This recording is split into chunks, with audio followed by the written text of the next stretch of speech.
Bonjour, je m'appelle Jean-Louis Bolduc, j'ai 74 ans, je suis né en 39, 14 février, et on me demande de raconter un petit peu mon vécu. Alors ça commence à peu près comme ceci.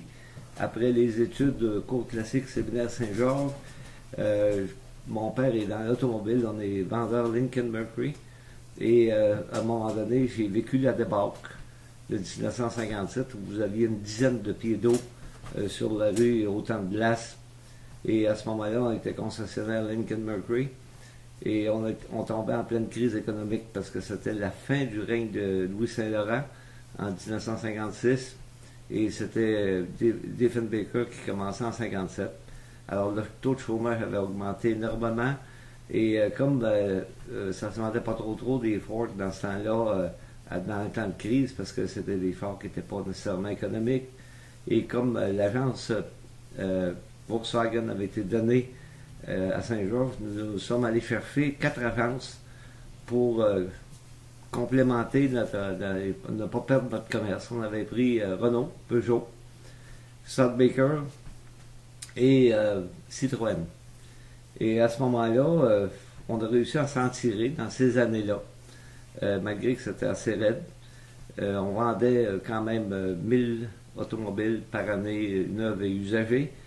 On a toujours vendu du Ford, en même temps des autres marques. On a vendu une coupe de 100 Renault Dauphine, des Peugeot à peu près une cinquantaine et des Studebaker aussi. Et en 59, mon père a vendu le garage, j'y étais associé, et c'est devenu un magasin de pièces, de pièces détachées, de pneus, etc. Et moi, j'ai changé de carrière. Je m'en suis allé, comme j'avais la langue anglaise très facile, je me suis allé travailler pour une compagnie qui cherchait de l'or dans la bourse, comme interprète. Comme je le disais, le prix de l'or a été levé parce que c'était fixé à 31 pièces l'once, ça, dans ces années-là. Et à ce moment-là, vous avez vu courir les gens qui cherchaient de l'or. Ici à Beauceville, comme Saint-Simon d'ailleurs, il y avait eu des gens qui avaient fait des pré-recherches dans ça. Du côté ouest, du côté de la rivière du Moulin, vous avez eu des gens qui ont... la famille des Bouchers durant Saint-Joseph y est très associée parce qu'ils ont travaillé pour quelqu'un qui était ma parenté qui s'appelait M. Séraphin Bolduc. Et à ce moment-là, eux autres, ils sortaient l'or dans des pannes. Du côté de Saint-Simon, eux autres, dans les années 1800, ils avaient exploré l'or à partir de tunnels, de shafts. Ils appellent ça des shafts, mais c'est des tunnels parce qu'ils creusent. Et tandis que ces gars-là qui sont arrivés ici, là, eux autres, ils cherchaient,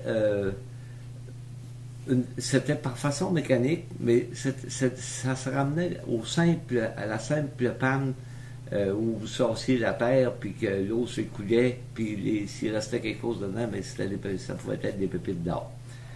Et c'était très mécanisé. Ces gars-là arrivaient du nord-ouest canadien. Ils étaient dans le bout du Yukon. Et puis, eux autres, là, ils embarquaient sur la rivière avec un bateau, avec une organisation qui sortait le produit de la rivière, qui le sauçait. C'était tout fait mécanique, cela, là. Et puis, après ça, ils rejetaient les détritus chaque bord du bateau sur le côté. Il y avait des tuyaux pour aller porter cela. C'était bien organisé. Alors, j'ai travaillé pour eux parce que j'étais interprète pour rencontrer les cultivateurs parce que on avait besoin de leur permission pour aller sur le terrain. Il y avait des géologues, il y avait des arpenteurs, et puis à ce moment-là, moi je faisais la traduction d'un bord et de l'autre. Et puis les bureaux étaient situés dans l'ancien magasin Renault, qui s'appelle aujourd'hui Place Beauceville. C'était un étage plus haut que c'est présentement. Et on était plusieurs à travailler là. Et le dernier grand Manitou qui a travaillé ici, c'était M. Gilbert, dont la fille est mariée avec Hugues Veilleux, l'arbitre. Et c'était la seule fille de la famille, là, puis c'est son père qui était le grand Manitou de ça. Alors, j'ai travaillé pour eux autres sur les terrains, puis à un moment donné, on est en 60, l'élection n'est pas faite, le changement de l'Union nationale au Parti libéral en 60 n'est pas encore fait. Duplessis était pas mort, il est mort en 59, et à ce moment-là, cette compagnie-là avait fait un marché avec le gouvernement du Québec. Il avait dit, nous autres, on est prêts à amener un bateau aussi, tout l'équipement. Vous avez eu une grosse débarque, ça serait le fun de creuser la rivière, éviter toutes les débarques, parce que pour ceux qui s'en rappellent, là, près de la salle des Chevaliers de Colomb, il y avait une grosse île en plein milieu de la rivière, et la moitié, dans les années 58, 59, qui a été enlevée et tassée sur le bord de l'eau.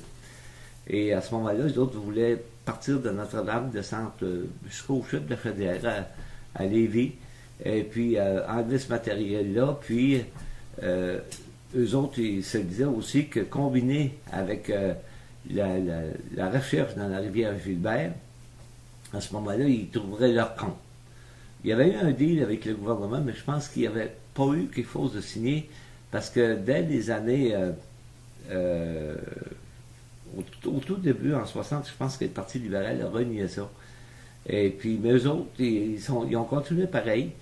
Il est arrivé ici plus de 20 wagons chargés de tout ce bateau-là qui avait été mis en pièces là-bas et qui devait être emmené ici pour être remonté. Le train, il y a des photos qui sont disponibles au musée des Défricheurs, dont M. Fabien Roy est l'instigateur, l'ancien député. Et puis, c'est visible, là. Je sais aussi que le patrimoine culturel de Beauzile, Mme Anne Bolduc, elle a des fausses. Il y a des gens qui ont pris des photos. Alors, à ce moment-là, ils sont arrivés ici, ils ont tout monté ça par la petite route qui a tout près de la voie ferrée à Notre-Dame-des-Pins, dans le rang Fausse-Gros-de-Léry. Ils ont monté assez haut vers Lac-Etchemin. Moi, à ce moment-là, j'ai laissé cette compagnie-là parce que j'ai trouvé une autre carrière. C'est là que j'ai commencé comme enquêteur et ajusteur d'assurance en 61. Et à ce moment-là, je pouvais voir la progression quand même de ce qu'ils faisaient.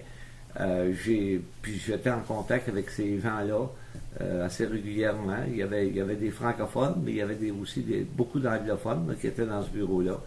Et puis, il y a eu jusqu'à tout récemment des vestiges dans ce fameux rang-là, là, de ce bateau-là. Là. Finalement, je pense qu'il y en a qui se sont appropriés de certains morceaux pour... il avait peut-être commencé à pratiquer la récupération. Et puis, c'est comme ça que le bateau aura disparu tranquillement.